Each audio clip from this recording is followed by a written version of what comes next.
Karibu Dokta. Asante sana, nashukuru kwa mara nyingine kukutana kwenye kipindi chetu hichi kuhusu Kiswahili na Mswahili. Na kama ulivyoashiria kwamba tumezungumza mengi huku nyuma. Naam. Na lengo ni kutizama ustaarabu wa Mswahili. Ndio. Na ni kweli ukitaka kufahamu vizuri ustaarabu wa Mswahili hasa katika kile kilichoitwa himaya au dola la Kilwa. Hutoweza kuelewa vizuri kama hutotizama siasa ya dunia wakati ule ilikuwaje.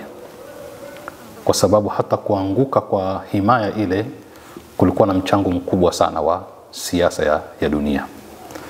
Lakini katika mambo muhimu ambayo tunatakiwa tukumbushane hapa ni kwamba ustaarabu wowote ule una vielelezo vyake, viashiria vyake.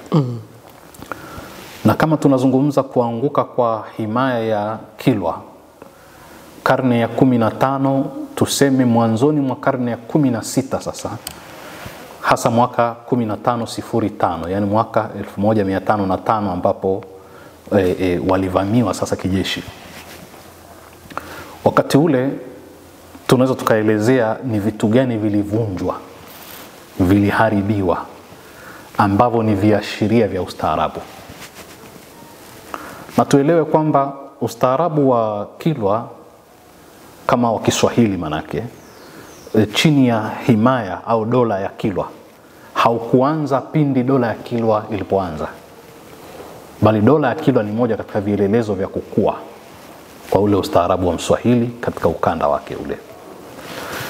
Kwa hivyo kama ni mwaka 957 karne ya 10 ndio dola ile ilianza ikakua, karne ya 10 manake, na kuja kuanguka ni mwanzoni mwa karne ya 16. Ina maana ni kipindi kirefu sana, kipindi kirefu. Lakini hii himaya au dola ya Kilwa ilichukua maeneo gani?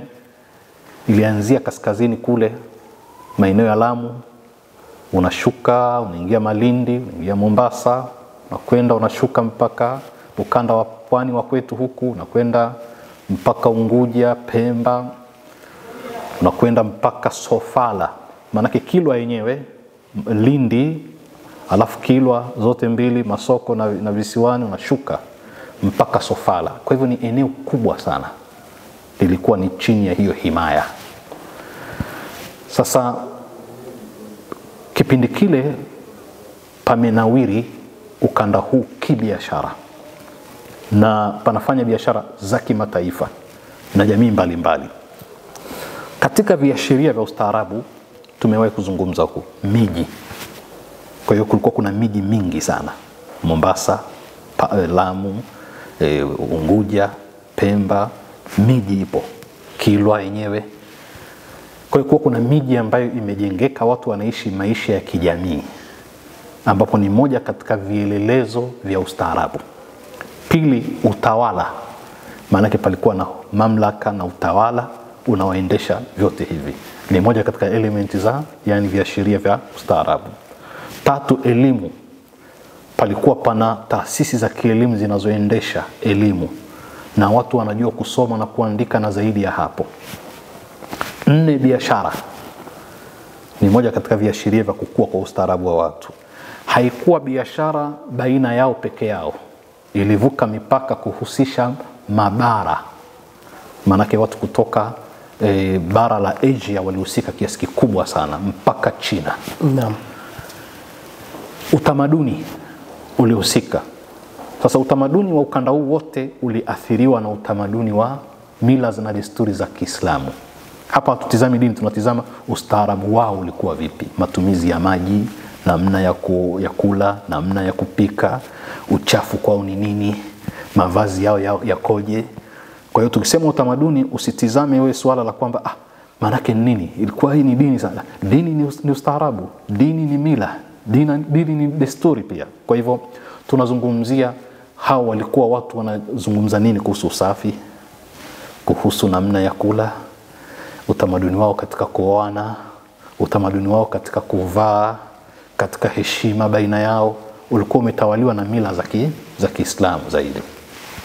Nimetaja hivi vitu vitano ambavyo ni viashiria muhimu sana vya ustaarabu. Sasa kwa nini nimevitaja? Kwa sababu walipoingia Wareno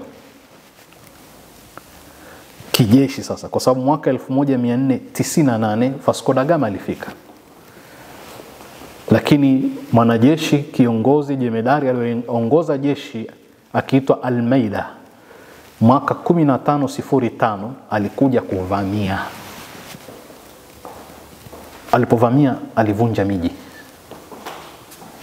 yani aliharibu ustaarabu, kuvunja ile miji, kupiga makombora, tena walitumia makombora ya kisasa kwa wakati huo. Lakini vile vile waliharibu biashara na wakaeneza mfumo mpya wa biashara, na wao wakawa wanachukua ushuru badala ya wale wenyeji. Maana zile biashara za kimataifa sasa Wareno walishika na wakaeka utaratibu wa kuchukua ushuru wao, wakavunja ule utaratibu wa wenyeji wa Swahili waliokuwepo pale. Na hii ni element ya pili. Lakini vile vile, na hii ni nukta muhimu sana tuelewane, waliharibu utamaduni. Na ule utamaduni tumesema ulikuwa umevaa vazi la Kiislamu, ndio ulikuwa utamaduni wa Mswahili pale. Naam. Walileta sasa maaskofu wa Kireno, na tuelewane kwamba ndio mwanzo wa kuanza kutangaza Ukristo kwa kasi katika ukanda wetu ambao haukuwepo. Kwa sababu historia ya kuingia Ukristo na Uislamu kwetu kuna tofauti kubwa sana ya umri. Na ndio maana pia pakafanyika utaratibu wa kuhakikisha hata vile vita vinavyopiganwa vikavalishwa vazi la kidini. Ndio maana pakawepo na Fort Jesus, ngome ya Yesu kule Mombasa. Unajiuliza kwamba Yesu ndo kawatuma kupigana au? Lakini la, kwa sababu kuna agenda vile vile ya kudistract utamaduni. Na kama kweli agenda ni ya Kikristo, Yesu ambaye ni Nabii Isa hajaamrisha watu kuvunja miji ya watu na kupora na kuua, lakini lengo lilikuwa ni kuvunja utamaduni uliokuwepo na kuleta utamaduni mpya. Kwa hiyo nukta ya tatu, elimu. Mfumo wa elimu ule uliharibiwa, wakaanza kuleta mfumo wa elimu mwingine. Tumesema kuhusu masala ya utawala. Utawala ukavunjwa. Sasa hizi elementi tano umeziona zinakupa ishara ya kwamba watu kutoka Ulaya walikuwa na nafasi kubwa sana katika kurejesha nyuma. Sio kuua, kwa sababu ustaarabu wa Mswahili upo bado, lakini ulikuwa umekuwa kwa kasi kupitia utawala, kupitia miji ile, kupitia elimu, kupitia utamaduni wao, kupitia biashara walikuwa wakiendesha. Wakahudumaza.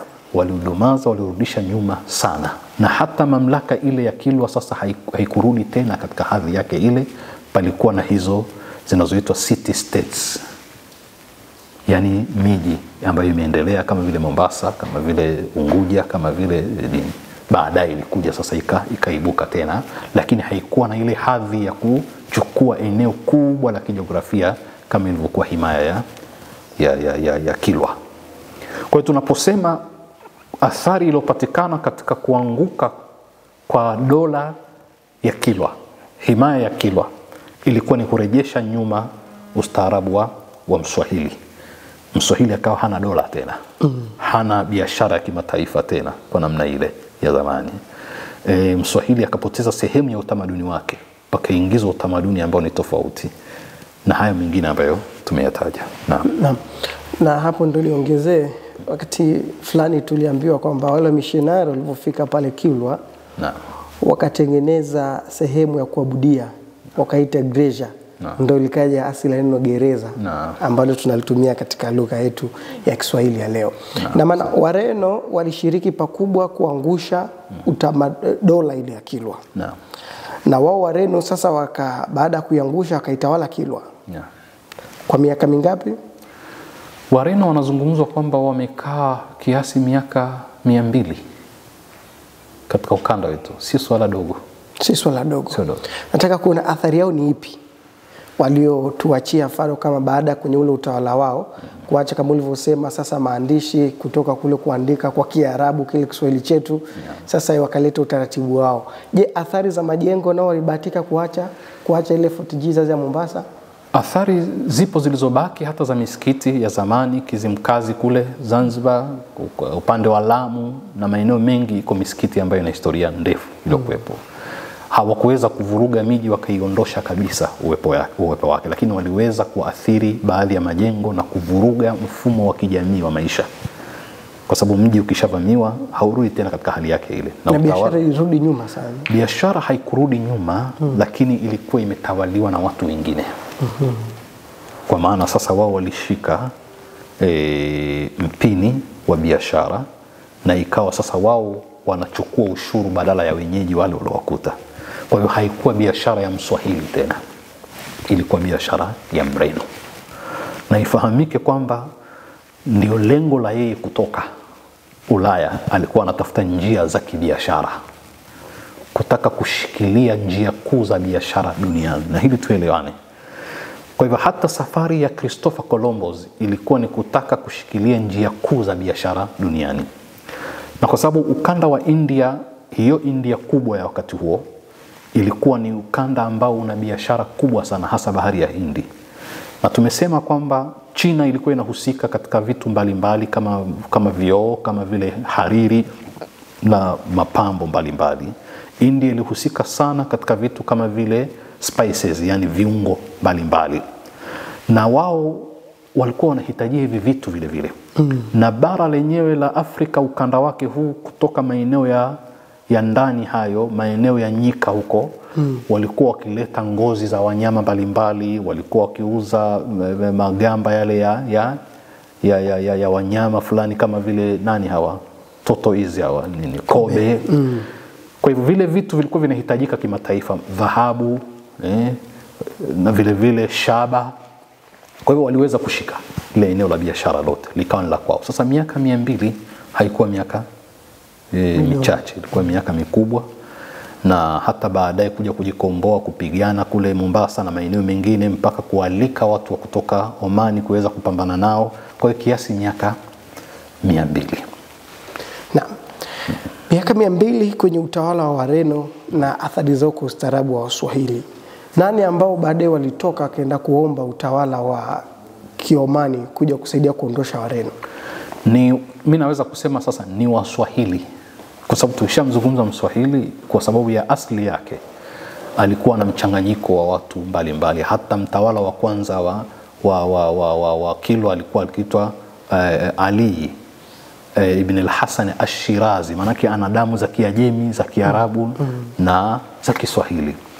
Kwa hivyo hata wakati ule kulikuwa kuna baadhi ya koo za Kiarabu ambazo zinaishi ukanda huu wa pwani, asili yao zimetoka kule, wanaishi maeneo haya. Uhusiano baina ya jamii za Mswahili na jamii za nje ulikuwa mkubwa. Diplomasia ilikuwa kubwa mapema kabla uvamizi. Na si diplomasia tu, sasa tayari ni watu ambao wameshare damu, kwa sababu ile monsoon wind, kama tulivyosema, upepo wa kaskazini na wa kusini ulisababisha anayekuja huku kusubiri upepo kurudi aliweza kuestablish, kwa lugha ya wenzetu, family. Kwa hivyo yale maingiliano yalimtengeneza Mswahili kuwa ni mtu wa kimataifa, ni mtu ana uhusiano wa kimataifa, waliacha damu. Na sasa ilikuwa rahisi kuwaalika watu wa kutoka bara Arabu kuweza kushiriki nao, hasa kwa kuwa walikuwa wanashirikiana nao kitamaduni, wanafanana nao kitamaduni, ustaarabu wao una maingiliano. Na mimi nataka mtazamaji wetu aelewe sana kwamba huu ustaarabu huu wenye athari za Kiislamu ulikuwa si mgeni kidunia wakati ule, kwa sababu kutoka kwa hawa Wareno tumesema ulikwenda sambamba na kutoka kwa watu wa Hispania, kwa sababu yalikuwa madola mawili makubwa. Christopher Columbus ametumwa na Spain, wa Hispania.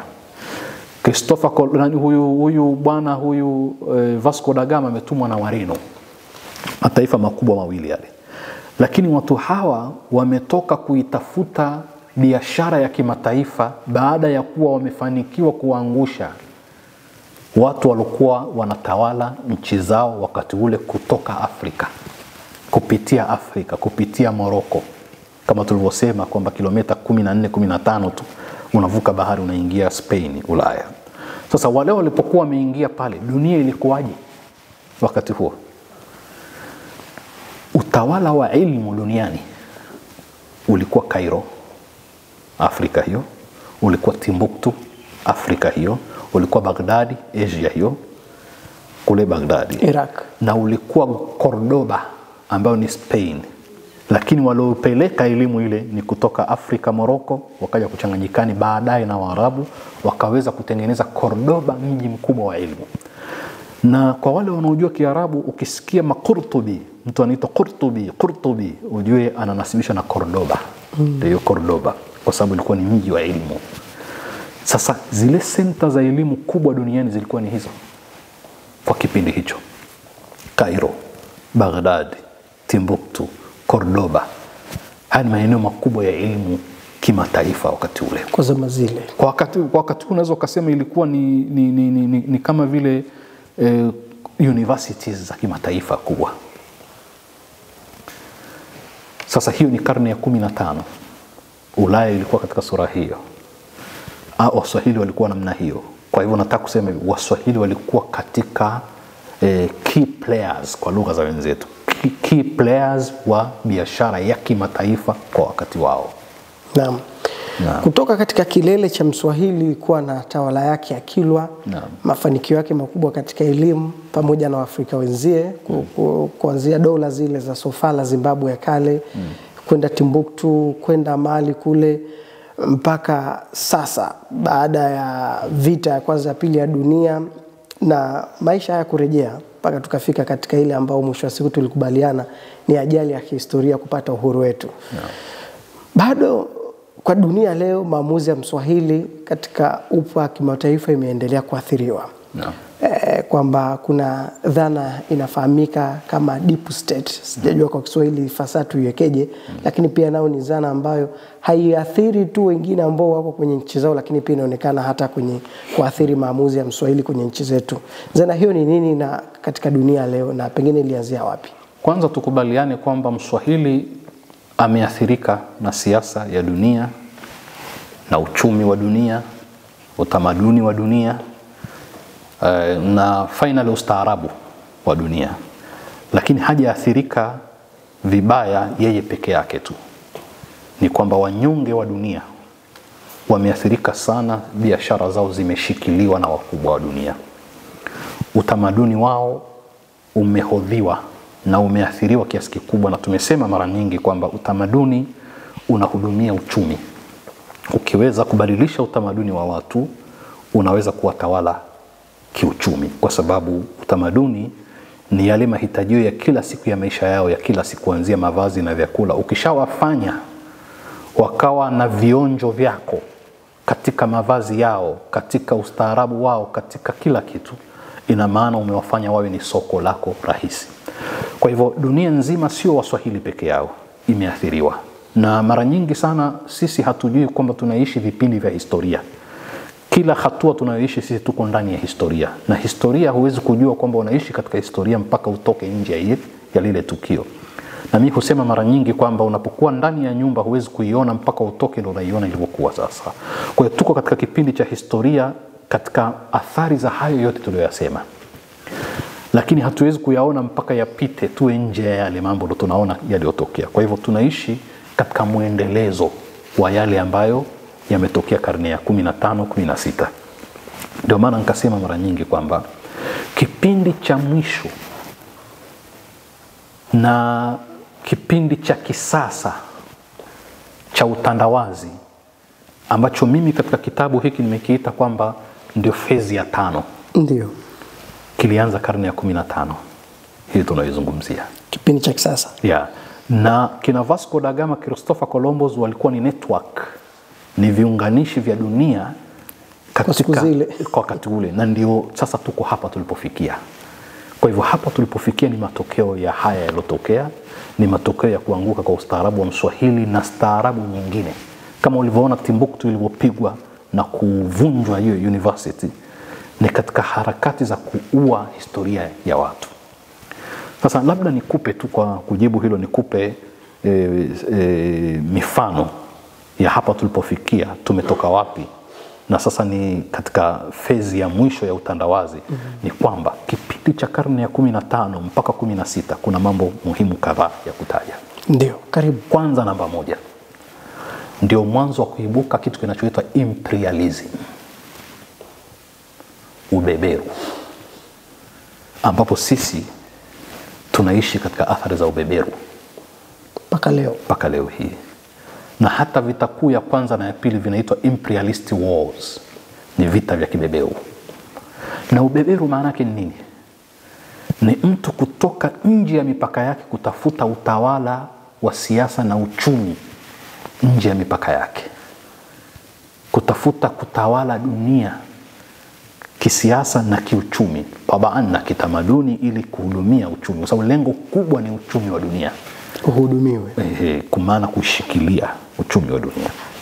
Kwa hivyo kina Vasco da Gama, Christopher Columbus walipovunja miji yetu na kuharibu staarabu zetu, ilikuwa ni katika jitihada za kutawala dunia kisiasa na kiuchumi, jambo ambalo ni endelevu mpaka sasa hivi, na jambo ambalo lina miaka zaidi ya 500 sasa, na limebadilisha sura tu, strategia tu zimebadilika, na wale wababe wamebadilika, mmoja anapigwa push anaingia mwingine, lakini ni katika kuendeleza ile imperialism, ubeberu.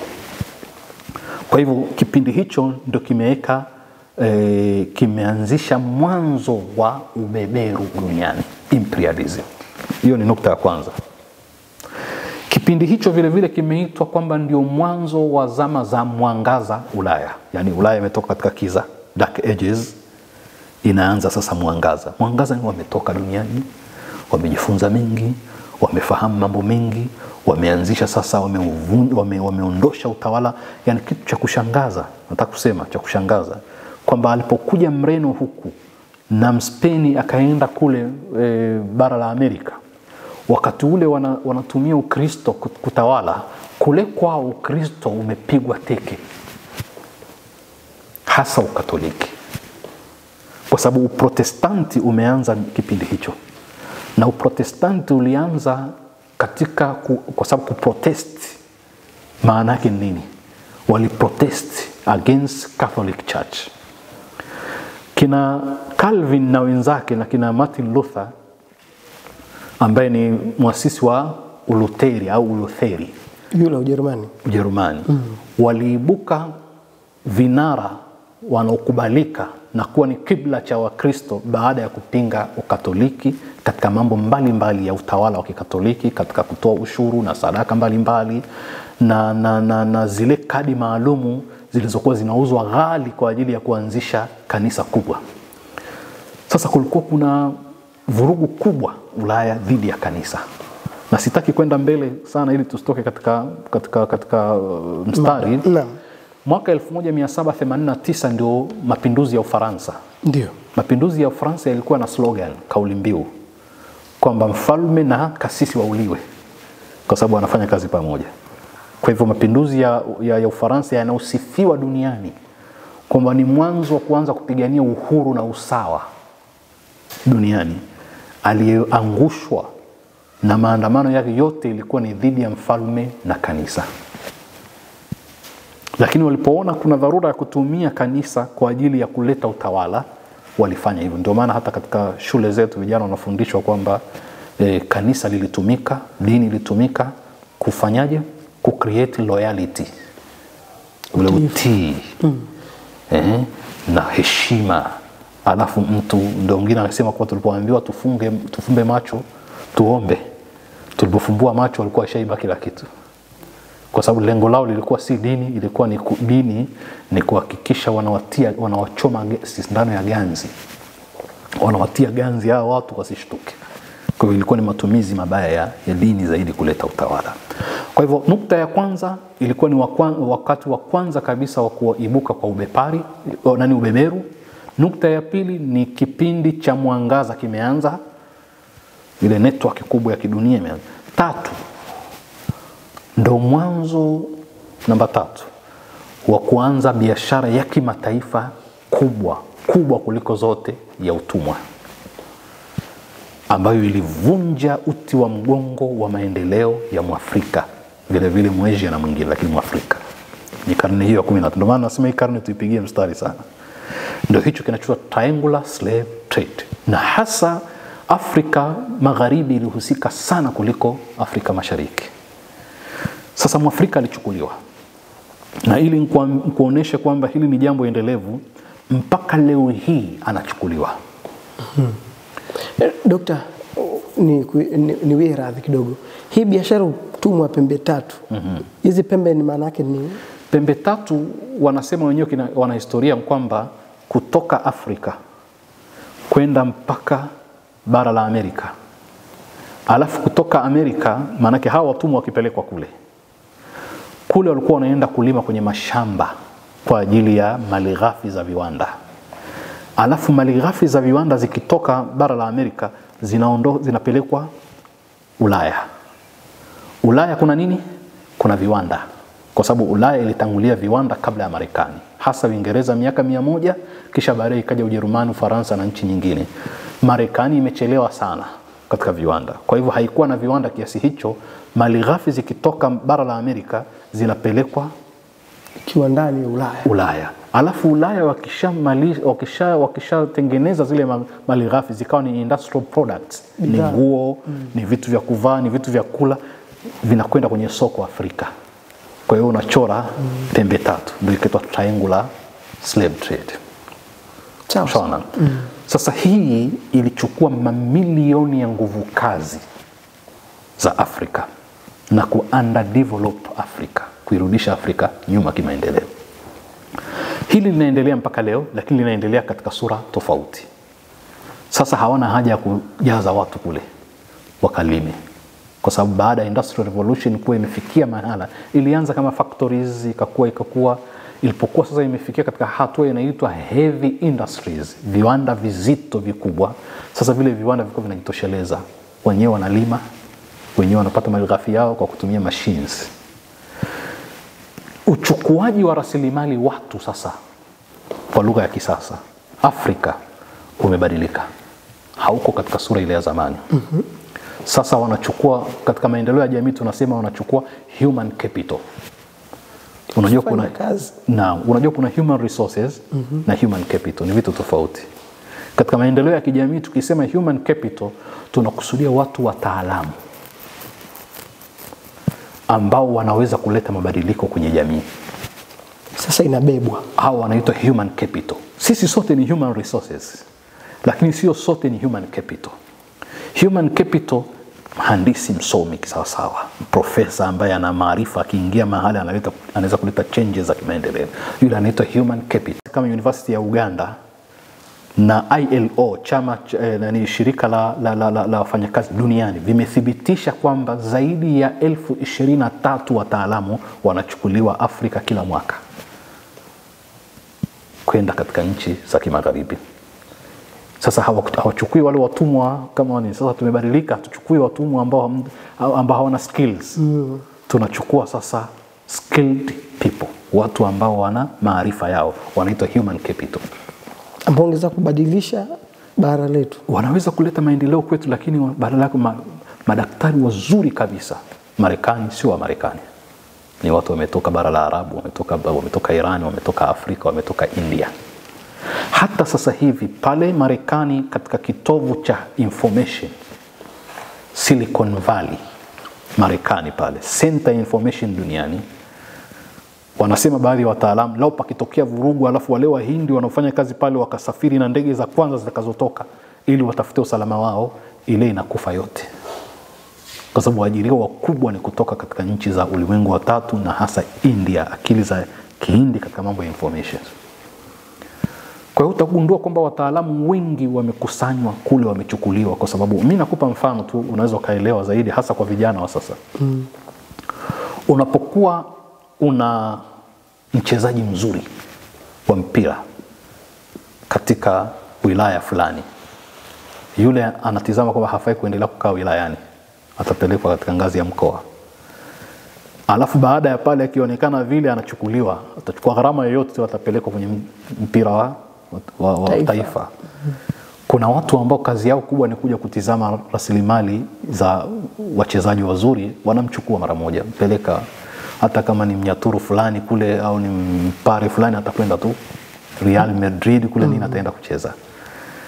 Na namna yake ni ajabu sana kwamba watakachompa hawezi kukataa kwenda.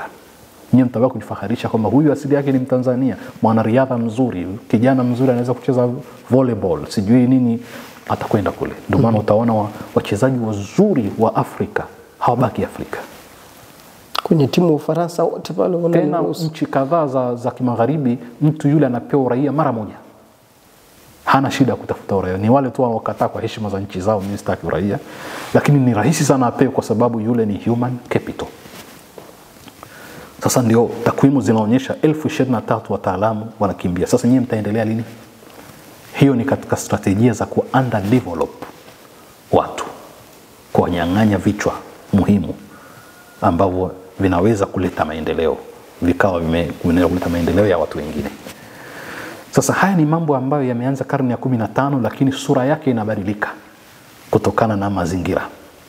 Sasa hawachukui tena ule umma mkubwa wa watu kwa Pakistan. Sasa mtu mwenyewe anaona fahari na pasipoti yake kwa aende kule. Fahari kabisa. Fahari kabisa. Ndio hauwezi kukataa. Au tena sasa tunasema hii inaitwa soft, inaitwa cosmetic colonialism. Cosmetic colonialism ni ukoloni uliopaka podari, wanja na manukato. Safi. Unavutia. Yani wewe mwenyewe unasema tunawavutia waje wawekezaji. Hausemi wa koloni. Kwa sababu ni aina mpya ya kiunyonyaji. Unawakaribisha mwenyewe. Na wakinuna unawabembeleza. Semeni bwana, tukaribishe wapi? Unabembeleza waje wakunyonye. Sasa hilo ndo tatizo, na sisi tumeanzia wakati ule. Sasa Mswahili hakutoka nje ya duara hilo. Wakati ule lilipoanzishwa limemfikisha Mswahili hapa. Ndio swali lako kwamba Mswahili aliyokuepo hapa sasa hivi ni Mswahili alioanza kuharibikiwa pale alipovamiwa, na hapa alipofikia, anapokonywa Kiswahili chake, anapokonywa rasilimali yake, anapokonywa biashara zake za kimataifa, ni kwa sababu ya mfumo huu. Kwa hiyo nukta ya 3 ni hiyo. Ya 4, bali na utumwa, sasa ndio mwanzo wa underdeveloping of Africa. Kwa sababu sasa nyinyi mmeshanyang'anywa skills zote. Mmeshanyang'anywa njia kuu za biashara zote. Mmeshanyang'anywa miji pia. Mtabaki tena mko juu. Na haikuwa kwetu tu. Haya yaliingia mpaka huko kwa nchi za Asia vile vile. Manake hao walizunguka wakaenda kutawala masoko vile vile mahali pengine. Bara la Amerika likavamiwa. Nimewahi kutoa mfano hapa, Christopher Columbus amewahi kuchukua watumwa 500, anampelekea zawadi mama wa Hispania, Malkia Isabella. Na yule Isabella akamwambia, rudisha haraka hawa watu. Haraka utatutia aibu sisi. Watu watasema kwamba Ukristo hivi na hivi na hivi. Alilazimishwa warejeshe, lakini alikuwa anajipendekeza kuwaleta pale.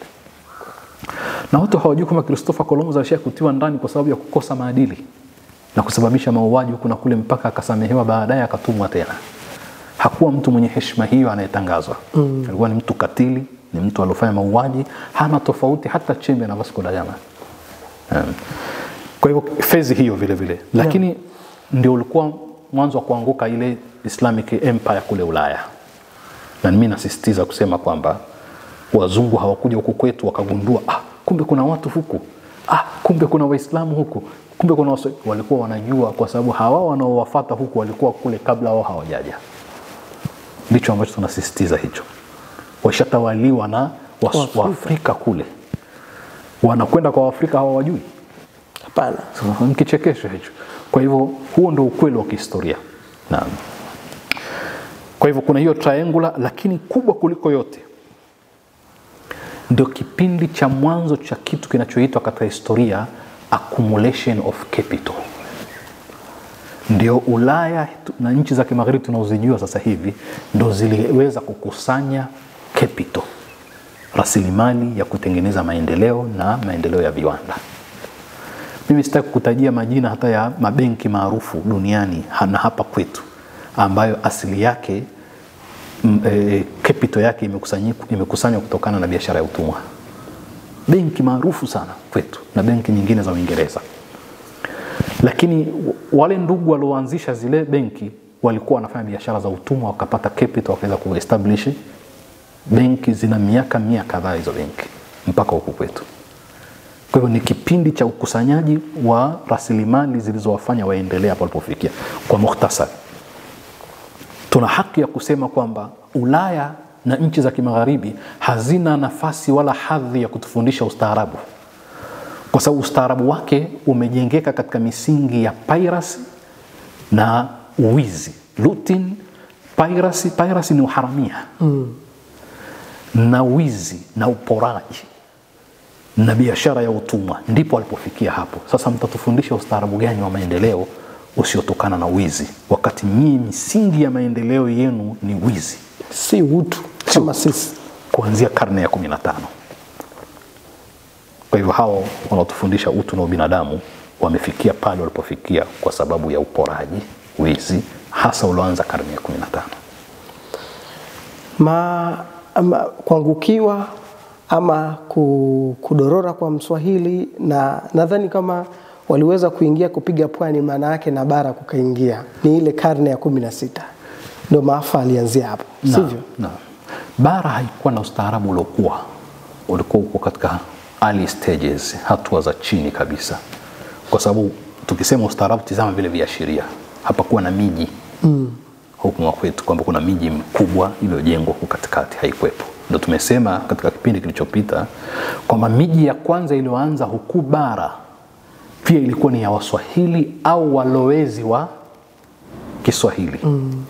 Katika miji ya bara ya kwanza ilitokana na athari za ustaarabu wa Mswahili au walowezi kabisa, au mtu alolowea Kiswahili. Ndio miji ya kwanza, na yenyewe haina umri mrefu, miaka 200 ikizidi sana 300. Yani mji kama wa Arusha, katikati ya mji, wale wanaoitwa Waswahili au walowezi wa Kiswahili hawana umri mrefu. Ukiwatafuta miaka 200 huwezi kuwaona pale Kilimanjaro Moshi, huwezi kuwaona miaka 200 iliyopita. Pale Singida huwezi kuwaona. Sawa, kule kuna route fulani ya biashara ya utumwa kutoka ndani huko wakipita Tabora, kidogo miji ilianza. Kigoma route zile zilikuwa zinakwenda mpaka Pwani, mpaka Bagamoyo. Maeneo yale kidogo yalina, lakini mahali ambapo hakuna route, hakuna ile misafara inapopita njia zile, miji haikukua. Kwa hivyo ustaarabu ulikuwa katika hatua za chini kabisa. Na sasa nirudi katika deep state. Ndio. Kwa sababu hapo ndio kwenye nukta ya haya yanofanyika. Deep state tunaweza kusema Kiswahili chake ni serikali au dola iliyokuwa nyuma ya pazia. Kwa maana kwamba katika utawala wa watu hutokea pakawepo na watu wako nyuma ya pazia, ndio watawala halisi. Alafu hawa walokuwa mbele wanaonekana ni watawala kwa niaba, wanatekeleza tu yale mambo ya wale walokuwa nyuma. Kuna vitu muhimu sana vya kufafanuliwa katika hili, kwa sababu ni dhana mpya kwa wengi, na mara nyingi duniani kuna hiyo deep state, lakini kuna vitu fulani tunaweza kuvichanganya. Ndio. Kuna kitu kinachoitwa lobbying, ndasema kwa Kiswahili malobisti, alafu kuna deep state. Ni vitu viwili tofauti, lakini kuna mahala vinakutana sana, tusi tukachanganya. Deep state ni wale watu waliokuwa nyuma ya pazia, wanaotoa maelekezo katika kuathiri sera na sheria zinazopitishwa. Na hili lifahamike, wanaathiri sera gani ipite, sheria gani ifanye kazi kwa maslahi yao. Hawa hawako rasmi, si watawala rasmi, lakini wana ushawishi. Na haya mazingira yamo hata katika maisha yetu ya kawaida. Katika familia panaweza pakawepo na mtu ana ushawishi. Ushawishi wake si rasmi katika vikao, ni nje ya vikao, yeye akisukuma huku tufanye hivi, mkija kwenye kikao mnafanya tu vile, mambo yanakwenda. Kuna watu wengine yuko katika mji fulani na hana cheo chochote, lakini wewe ukiwa na shida unamfuata na kumwambia kwamba tufanye hivi bana, kama hakimu huyu utazungumza naye itakuwa hivi, kama nini RPC utazungumza naye. Yani dhana deep state iko namna hiyo, kwa maana ule ushawishi ambao si rasmi, lakini wa kuweza kuathiri maamuzi na sheria au sera zinazowekwa. Na ni ushawishi wenye nguvu. Una nguvu sana, na umo katika nchi kadha wa kadha, na mara nyingi sana wale huweka mtu na kumuondosha mtu. Lakini tukizungumza lobbying, malobisti, dalali, hawa ni watu wenye ushawishi pia, lakini Na nimesema nifafanue hizi dhana mbili ili tunapozungumza nchi za kimagharibi tusije tukachanganya, tukapoteana. Kwa sababu malobisti ni watu rasmi, wana chombo rasmi, kiko registered, kimesajiliwa. Tumeelewana? Wana chombo rasmi. Daktari, ungeenda kwa mfano AIPAC kule Marekani. Ukizungumza kitabu cha Obama katika chapter 25 anaizungumza, lakini AIPAC inafahamika hata bila Rais Obama kuizungumza. AIPAC ni chombo cha Mayahudi wa Kimarekani ambacho mara nyingi ni chombo rasmi, kimesajiliwa. Na rais wa Marekani yoyote yule, hakuna rais kama Obama, Bush na wengine ambaye hajawahi kwenda kutoa lecture pale na kusema atawafanyia nini. Obama anasema hawa ni wafadhili wakubwa wa kampeni, na unajieleza kwamba utashirikiana nao vipi katika kutawala na kupeleka mbele mambo yenye maslahi na wao. Lakini ni chombo rasmi. Kwa hiyo malobisti ni watu wenye chombo kilichosajiliwa, kinachokubalika rasmi, wana ushawishi wa kuwafanya watawala waamue kwa maslahi yao au mambo yatakao wapa manufaa wao. Kwa hiyo AIPAC ni moja katika vyombo hivyo, na inafahamika na imeleta athari kubwa sana katika siasa za nje za Marekani, hasa katika siasa za Mashariki ya Kati. Na vitabu vimeandikwa, marais, former presidents wa Marekani wengi wameandika kuhusu AIPAC. Lakini kule kuna chombo kinachoitwa, na hili muhimu sana, si wakati wako kulizungumza, tufahamu kwamba kuna utawala wa vyakula na madawa duniani ambao ni mamlaka ya ajabu kabisa duniani. Hizi dawa na vyakula vina utawala wa ajabu sana ambao ukitaka kuangamiza dunia, mara moja dunia inaangamizwa. Sasa FDI ambao ni Food and Drugs Association hii ya Marekani ni moja katika malobisti. Mamlaka ya chakula na dawa. Kule Marekani, ambapo wale wanaamua bei za dawa na masala ya vyakula vinavyofaa. Siku hizi tuna vyakula maabara, sio? Upandikizaji wa baadhi ya vimelea ili kutengeneza aina fulani ya vyakula, kuweka flavor mbalimbali, kuweka harufu na testi mbalimbali. Vyakula vya kisasa hivi vinavyotengenezwa maabara. Wale malobisti pia, na wana ushawishi mkubwa katika maamuzi ya kwamba twende vipi, bei ziweje. Na sisi wote ni waathirika wa maamuzi yao mengi katika masala ya madawa duniani. Kwa hivyo malobisti ni watu rasmi, wana uwezo wa kushawishi utawala kutoa maamuzi fulani. Ama suala la deep state ambao kwa Kiarabu wanaita ad-dawlatul amiqa, hawa sasa ni watu waliokuwa nyuma ya pazia, hawako rasmi, wanaweza kushawishi sera na sheria za nchi. Sasa dunia ina watu sampuli hii wengi, na sisi wote ni waathirika. Wale unaoona watawala pale, kuna watu wamekaa nyuma ambao wao wana direct watu wengine kufanya mambo. Lakini kuna istilahi nyingi zinafaa kutumika hapa kuacha hizi mbili. Nyingi sana zinazoashiria utawala wa dunia usiokuwa wazi. Kuna matumizi ya soft power, nguvu laini, sio hard power. Yani walipokuja kina Christopher Columbus na kina Vasco da Gama na kina nani, Bartolomeo sijui na wengine, wale walikuwa wakitumia mabavu, walikuwa hard power. Sasa hivi panatumika soft power, nguvu laini ambayo wewe huhisi. Kama vile mtu kuchomwa ganzi, alafu ukichomwa sindano ukifanywa upasuaji husikii. Sasa hivi sisi tumechomwa sindano za ganzi kiasi kwamba hatuhisi aina ya ukoloni unaotumika, kwa sababu panatumika kitu kinaitwa soft power. Na jingine ni kwamba utawala wa sasa hivi ni kutawala bongo na namna ya kufikiria mtu. Ukishamfanya mtu afikirie vile unavyofikiria, hauna upinzani tena. Kwa hivyo utawala wa kitamaduni, kuhakikisha kwamba ndio ile assimilation policy ya Kifaransa, kuhakikisha mtu anaona vile mnavyoona, anafikiria vile unavyofikiria. Ndio maana hata mmoja katika mashekhe, Mungu amrahamu, Sheikh Abdullah Nasr, alikuwa akisema kwamba hata ukienda chafya sasa unasema excuse me. Maana yake unaona kama umekosea jamii ile kuzunguka, unaiomba radhi, kwa sababu unafikiria kivyao. Wakati sisi ukienda Chafya unamshukuru Mungu alhamdulillah, wengine wanakuambia yarhamukallah, lakini wewe hata Chafya unaiendea kivyao. Kwa sababu umetawaliwa bongo na namna ya kufikiria. Maisha unayoyaona sawa ni ya kwao. Sasa utafanyaje upinzani? That's the kind of colonialism tulokuwa nayo. Ambayo imetumika njia nyingi sana kutufikisha hapa, mbinu nyingi. Labda ningekomea hapo kwa sasa hivi. Naam. Pengine hawa deep state pamoja na hawa malobisti hawa wana nafasi gani katika kuamua rais anayemweka pale? Na pengine rais akikosa vigezo vyao wanaweza kumshughulikiaje? Kwanza mimi ninavyofahamu, tukichukua mfano wa AIPAC, mpaka afikie kuwa rais tayari ishapitia mchakato mwingi sana, ikiwemo kukaa vikao na watu hao kuwaonyesha kwamba atafanya nini. Sawa. Apeleka mambo mezani kabisa. Kwa sababu ukimsoma Rais Obama alikuwa na upinzani aliofanya dhidi ya Netanyahu. Netanyahu amechukua nafasi yake zaidi ya mara moja wa waziri mkuu wa Israel. Vita vyake vikubwa dhidi ya Netanyahu ilikuwa ni katika kuendeleza ujenzi wa makazi ya Mayahudi pale Palestina. Always. Lakini ukitizama ukweli ni kama alishindwa.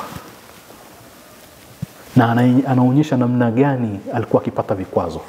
Kwa hiyo pamoja na kuwa alipata baraka zao, lakini pale alipotaka kutoka nje ya mstari wanaotaka wao, alishindwa.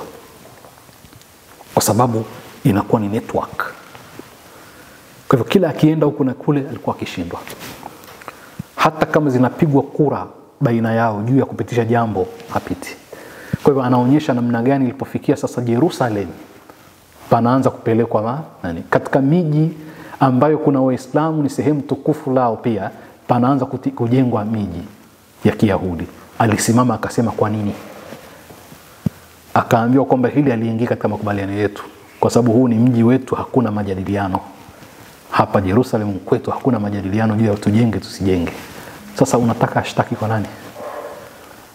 Kwa hivyo anaonyesha namna gani alikuwa akishindwa kwenda kinyume na wao. Na ameeleza wazi kwamba vipi alikwama. Ameeleza namna media ilivyotumika kumwataki yeye katika maamuzi mbalimbali, na alikuwa akishangazwa. Kwa hiyo anasema hivi, alikuwa akifahamu ushawishi wa Israeli kwa Marekani, lakini si kwa kadiri ile aliouona alipokuwa rais. Yani hakujua kwamba wana ushawishi mkubwa kama vile alivyoona yeye akiwa kiongozi. Kwa hivyo hawa si kwamba atapita aende mpaka afike kule. Kuna baadhi ya ripoti mbalimbali za kihistoria zinazoonyesha kwamba wale waliokiuka moja kwa moja walipoteza maisha yao katika marais wa Marekani. Sasa haya ni mambo ya kila nakala yamezungumzwa kuhusu kina Kennedy, kina rais ambaye aliamua kuwa na msimamo kisawa sawa, hakuchukua muda mrefu wa alini. Lakini si yeye tu, hata rais waziri mkuu wa Israeli akienda kinyume hawamwachi. Yule mmoja katika mawaziri wakuu walimuua. Kwa hivyo Isaac Rabin walimuua mwaka 95. Kwa hiyo walimuua. Alitaka kuingia makubaliano na Arafat. Naam. Kwa hivyo situation iko sample hiyo. Naam. Dokta, tumeona kwamba nchi kama Marekani imekuwa ikipatiliza sana kwenye kuingia vitani, na kama mtaji wake ni sehemu ingie vitani. Je, tunaweza kusema kwamba hawa malobisti na deep state wanafaidika na biashara kama za silaha na vinginevyo, na pesa za kufanya ushawishi mpaka imekuwa wana nguvu wa kumtengisha rais wa Marekani zinatoka kwenye taasisi zipi? Kwanza hilo la kwanza ulolianza ambalo tumeliandikia makala ndefu ndio kuhusu utandawazi wa kijeshi na kuonyesha idadi ya kambi za jeshi za Marekani duniani zaidi ya 200.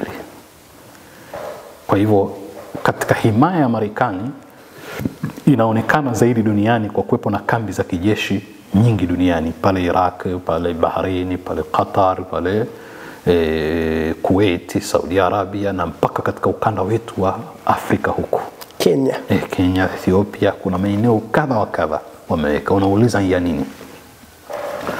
Na tumeeleza kwa kirefu kwamba hata ushirikiano wa mafunzo ya kijeshi una maana gani, kwa sababu unapotaka kuestablish silaha mpya unataka yule mteja ajue namna ya kuzitumia. Biashara ya silaha duniani ni katika biashara kubwa kupita maelezo.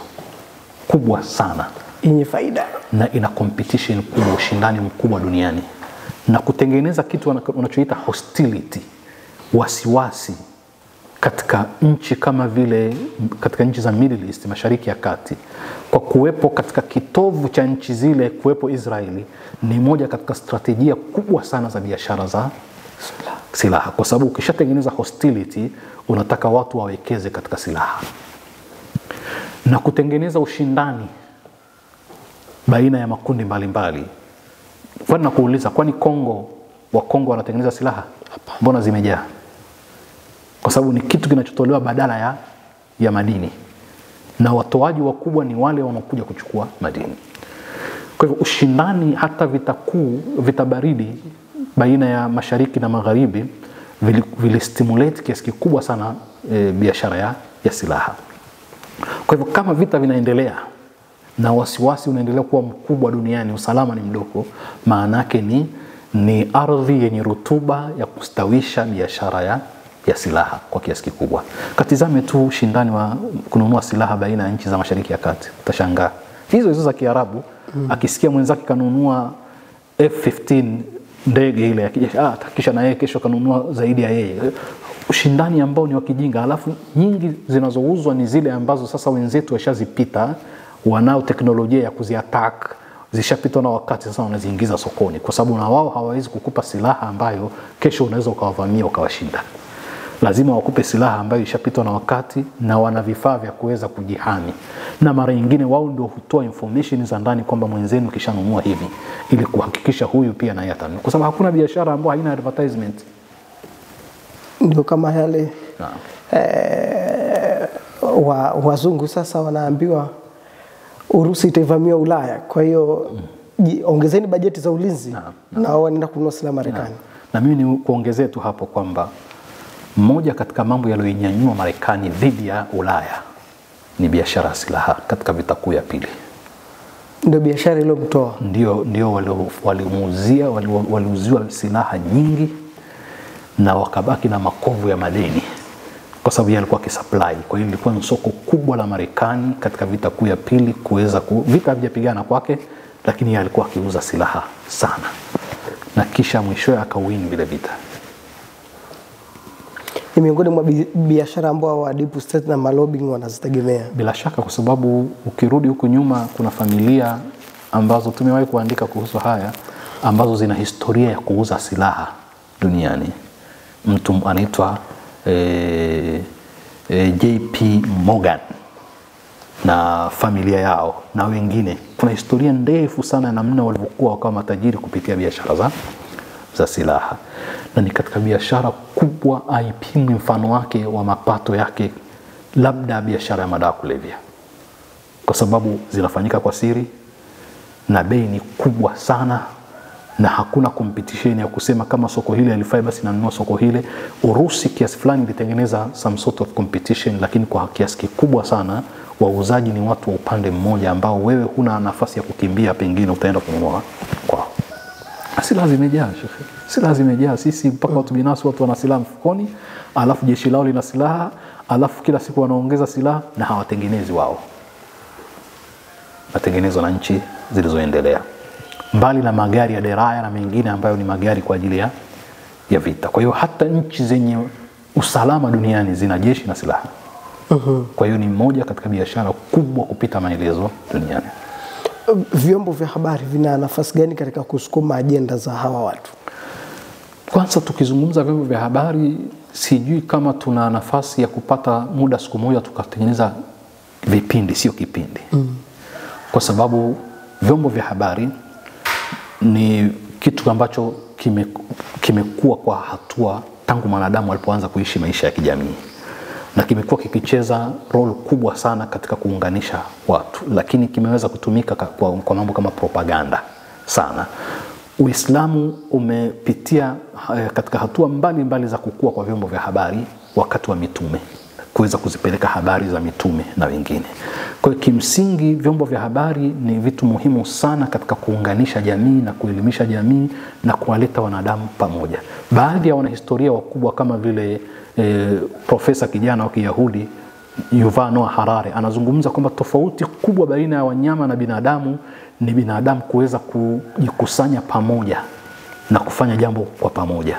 Wanaweza kujikusanya na kutawanya information zao kwa urahisi zaidi. Kwa hiyo tunaishi katika zama za dataism, flow of information.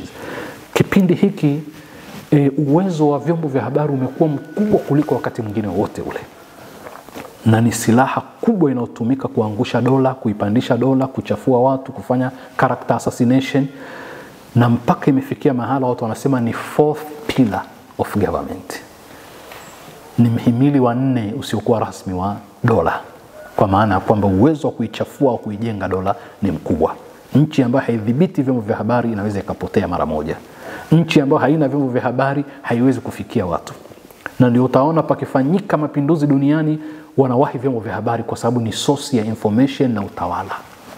Kwa hivyo si jambo dogo, linaweza kujenga au kubomoa. Sasa anaimiliki duniani informations na njia za kufikia watu, sio sisi. Na hapa ni nukta ndio nakwambia inahitaji hata series ya, kwa sababu mimi nakupa mfano tu. Leo Tanzania pamezimwa mawasiliano, si mmeona maisha yamebadilika? Naam. Haya, wenye mawasiliano duniani wakiamua kuwakatieni nyinyi kabisa, mtatawala. Hamwezi kulipa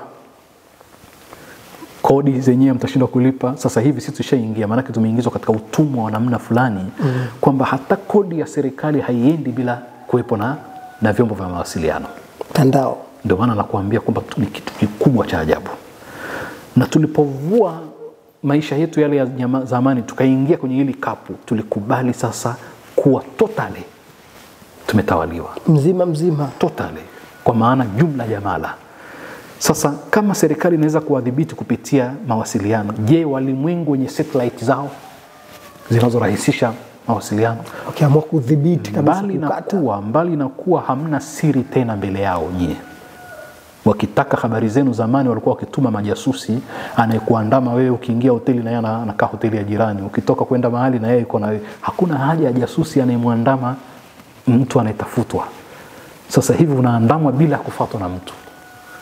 Information za nchi zetu, mambo yanayojiri zimo kwao kabla hazijafika kwa wananchi wetu. Tuko uchi. Sasa ndio nataka kusema kwamba ni uwanja mpana unaosababisha utawala wa nchi nyonge kwa kiasi kikubwa, na hizi information zikiamua kuhakikisha kwamba sasa wanajua nyie mna akili gani. Yani sasa hivi wanajua watu wangapi, nimewahi kusoma hizo takwimu, kwa mwaka au kwa siku wanaotizama pornography kwenye nchi zetu wanajua masaa